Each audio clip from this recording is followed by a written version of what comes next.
ایک اور اہم موضوع جس پر بات کریں گے، غزہ میں اسرائیل کی جارحیت بدستور جاری ہے۔ گزشتہ 24 گھنٹوں کے دوران اسرائیلی فضائی حملوں میں خواتین اور بچوں سمیت 6 فلسطینی شہید ہو گئے، جو متعدد عمارتیں تباہ ہو گئی ہیں۔ 10 اکتوبر کے جنگ بندی معاہدے کے بعد بھی غزہ میں 46 عمارتیں منہدم ہو چکی ہیں اور 400 سے زائد فلسطینی جان کی بازی ہار چکے ہیں۔ عالمی ادارہ صحت کے مطابق غزہ میں ہزاروں مریض علاج کے منتظر ہیں اور امدادی ادارے جو ہیں وہ خدشہ ظاہر کر رہے ہیں کہ اصل جو تعداد ہے اس سے 3 سے 4 گنا زیادہ ہو سکتی ہے۔ دوسری جانب اسرائیلی حکام بھی اپنی جارحانہ پالیسی سے پیچھے نہیں ہٹے۔ اسرائیلی آرمی چیف ایال زمیر نے واضح کیا ہے کہ ان کی فوج کسی بھی وقت دشمن کے خلاف کارروائی کر سکتی ہے اور ایران پر الزام عائد کیا گیا ہے کہ وہ اسرائیل کے خلاف مالی اور عسکری مدد فراہم کر رہا ہے۔ اسی پر بات کریں گے، ماہر ہیں بین الاقوامی امور ڈاکٹر شازیہ صاحبہ میں جوائن کر چکی ہیں۔ بہت شکریہ ڈاکٹر صاحبہ پروگرام میں وقت دینے کے لیے۔ ڈاکٹر صاحبہ، اسرائیلی آرمی چیف کا ایران پر جو الزام ہے، ایران کا جواب کہ اگر جنگ مسلط کی گئی تو بھرپور دفاع کریں گے، کیا خطہ کسی بڑی علاقائی جنگ کی طرف بڑھ رہا ہے؟ ایران پہ حملے کی بات تو کچھ تھنک ٹینکس بھی اور اینالسٹ بھی پچھلے 2-3 مہینوں سے کر رہے ہیں جی، کہ اس پہ دوبارہ اٹیک ہوگا اور اس سال میں ہی ہونا ہے، یہ بھی کہا جا رہا ہے۔ اب ظاہر ہے ہم ایگزیکٹ ڈیٹ نہیں سمجھ سکتے، لیکن ریزن ضرور جاننے کی کوشش کر سکتے ہیں کہ وجہ کیا ہو سکتی ہے کہ اسرائیل جو ہے وہ ایران پہ حملے پہ اتنا ہی پرعزم ہے۔ تو اس کی وجہ یہی ہے کہ ایران فلسطینیوں کا ساتھ جو ہے وہ نہیں چھوڑتا، اور خاص طور پہ ایران کو اس کی رجیم چینج کرنا، رجیم کو ڈی کیپیٹیٹ کرنا، یہ سب سے بڑی جو ہے وہ ریزن ہے، یہ سب سے بڑی اس کے اندر ایک ان کے لیے ٹیمپٹیشن ہے، کیونکہ 7 ملکوں کی لسٹ جو ہے وہ اسرائیل نے ویسٹ کے ساتھ مل کر بنائی تھی سٹارٹنگ فرام لیبیا، تو اب اس میں ایران جو ہے وہ عراق کے بعد اب آخری ملک ہے جہاں پر ڈی سٹیبلائزیشن اور کیوس جو ہے وہ کریٹ کرنا ہے۔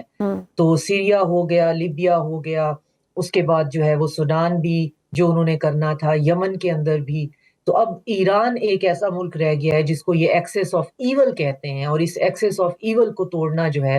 وہ ان کے ایجنڈا پہ شامل ہے۔ لیکن اس میں ہوا یہ ہے کہ بیچ میں ایک جو قدغن آ گئی ہے وہ ہے ٹرمپ کی حکومت۔ ٹرمپ جو ہیں وہ اس طرح کی جنگوں میں جس کے اندر ان کو کوئی بظاہر فائدہ نظر نہیں آ رہا، اس میں انٹرسٹڈ نہیں۔ وہ کسی ایسے لمبے منصوبے کا حصہ نہیں بننا چاہتے جو کہ کسی بھی ایک اپارٹائڈ سٹیٹ کو گلوریفائی کرنے کے لیے بنایا گیا، جو گریٹر اسرائیل کے ساتھ کہیں پہ ملتا ہو۔ ان کی نظریات اس سے مختلف ہیں، وہ یوکرین کی جنگ میں بھی اس سے زیادہ آگے نہیں جانا چاہتے۔ تو اب مسئلہ یہ ہے کہ کون سے ٹیکٹکس جو ہیں وہ استعمال کیے جائیں گے، کیونکہ اسرائیل اکیلا ایران کے ساتھ نہیں لڑ سکتا، یہ اس نے پچھلی 3 دن کی 4 دن کی جنگ میں دیکھ لیا تھا۔ بالکل، اتنا نقصان ہونے کے بعد ان کی جو پورٹ ہے وہ بینکرپٹ ہو گئی ہے، اور لوگ جو ہیں وہ وہاں سے واپس چلے گئے ہیں جن ملکوں کے وہ تھے، جو وہاں کے اس اپارٹائڈ سٹیٹ میں رہ رہے تھے۔ تو اب اگر دوبارہ اسرائیل جو ہے وہ حملے کا خواہش مند بھی ہے تو اسے امریکہ کی مدد ہر صورت میں درکار ہے، اور اب مسئلہ یہ ہے کہ امریکہ مدد کس حد تک اور کہاں تک کرنے کے لیے تیار ہے ایران پہ حملے کی صورت میں، اور یقیناً اگر ایسا ہوتا ہے تو یہ ریجنلی۔ ڈاکٹر صاحب، آپ کے خیال میں اب جب ایران کے اوپر وہ اس طرح کی باتیں کر رہے ہیں تو اسلامی دنیا، OIC اور انسانی حقوق کی تنظیموں کی ساری صورتحال میں کیا عملی اقدامات کرنے کی ضرورت ہے تاکہ غزہ میں قتل عام جو ہے وہ ختم ہو؟ جو معاہدہ کیا گیا تھا 10 اکتوبر کو جنگ بندی کے حوالے سے، اس کی تو ہم دیکھ رہے ہیں کھلی خلاف ورزی کی جا رہی ہے۔